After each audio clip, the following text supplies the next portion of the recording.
Praėjo kelios dienos po Kellerio mirties. Laikas nesustabdomai bėgo, žadėdamas pokyčius kiekvieno žmogaus gyvenime. Naktis vis taip pat keitė dieną. Gyvenimas tikėjo sava vaga. Ir tik tais aukštosios pilies sienos kvepėjo krauju ir savo mirtimi. Vargšės Onos Danutės ašaros dėl vokiečių riterio liejasi iš akių spindinčių skausmų. Tai ne tiek žeidė šiurkštaus kunigaikščio širdį, bet ir pykdė. Kažkada šaltą kunigaikščio protą aptemdė liepsnojantis įtūžis. Skirgaila liepė savo vyrams atkasti iš pažemio Kellerio kūną ir pats praradęs blaivų protą nukirto galvą numirėliui, kurie maiše įteikė sielvartaujančiai Onai Danutei. Vargšės kunigaikštienės širdis vos neplyšo iš skausmo.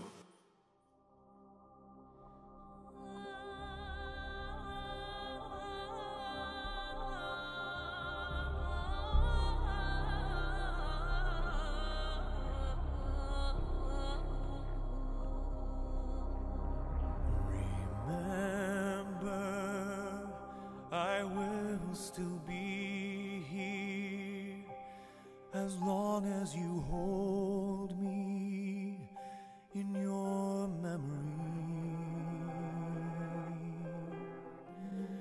Remember when your dreams have ended, time can be transcended. Just remember me.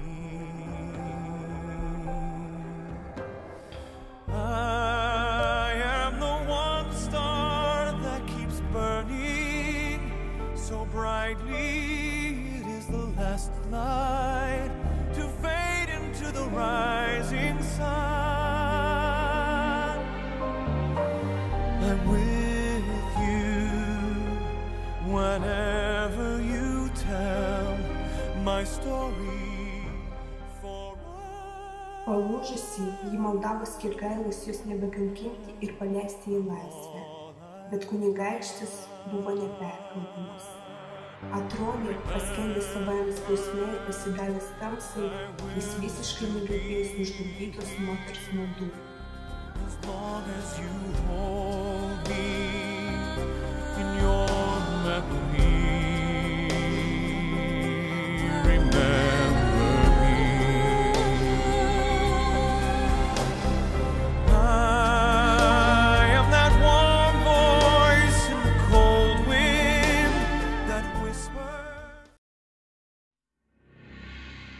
Tuo metu tauta sužinojo apie makabrišką vokiečių riterio nužudymą. Žmonių pasišlykštėjimai ir baimė nebuvo ribų. Tauta suprato, idant jų kunigaikštis prarado sveiko protą ir visai valstybei gresia pavojus. Žmonės bijojo, kad galų gale Skirgaila nepasigailės nieko ir tada tarp miestiečių atsirado drąsuolis, sugebėjęs įtikinti visus, kad ilgiau tai tęstis nebegali. Ir jei nieko nesigriebs, prapuls visi iki vieno. Būrys narsiausių vyrų apsiginklavę nedelsiant puolė aukštąją pilį, siekdami apginti nuo kunigaikščio rūstybės savo šeimą.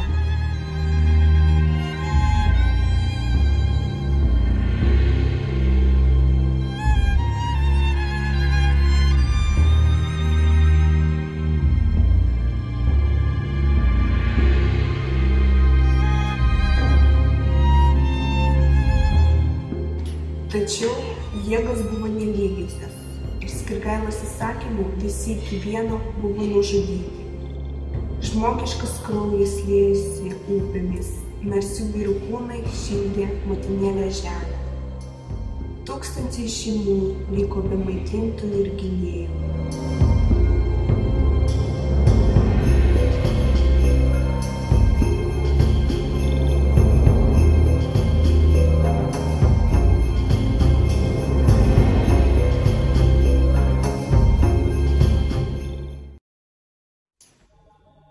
Ona Danutė, sužinojusi apie nekaltų žmonių mirtį, visiškai palūžo.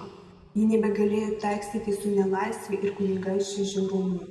Praradusi paskutinį viltį ištrūkti į laisvę, kunigaikštienė pasiryžo nuodėmei, siekdama nutraukti savo kančias. Mirtis vargšei moteriai atrodo saldesnė už kančias tarp 4 sienų. Į rankas jis nudrebėjo glaudžiant prie rausvų lūpų nuodų indelį.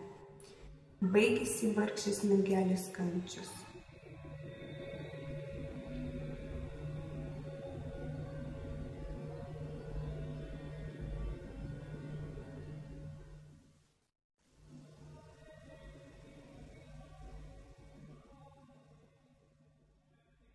Skirgaila, sužinojęs apie onos Danutės mirtį, galutinai prarado protą.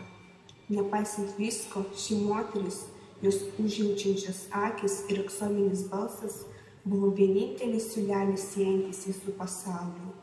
Kartu su ja jis prarado viltį. Stipraus charakterio kunigaikštis negalėjo susitaikyti su mergelės mirtimi.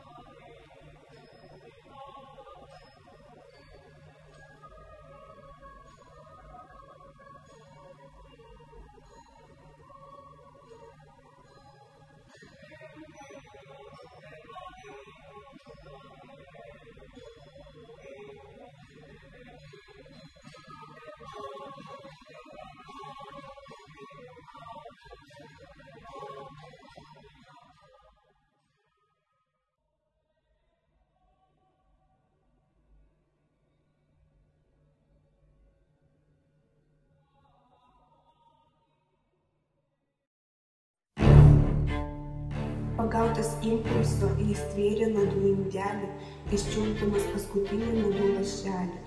Tačiau ir to pakako.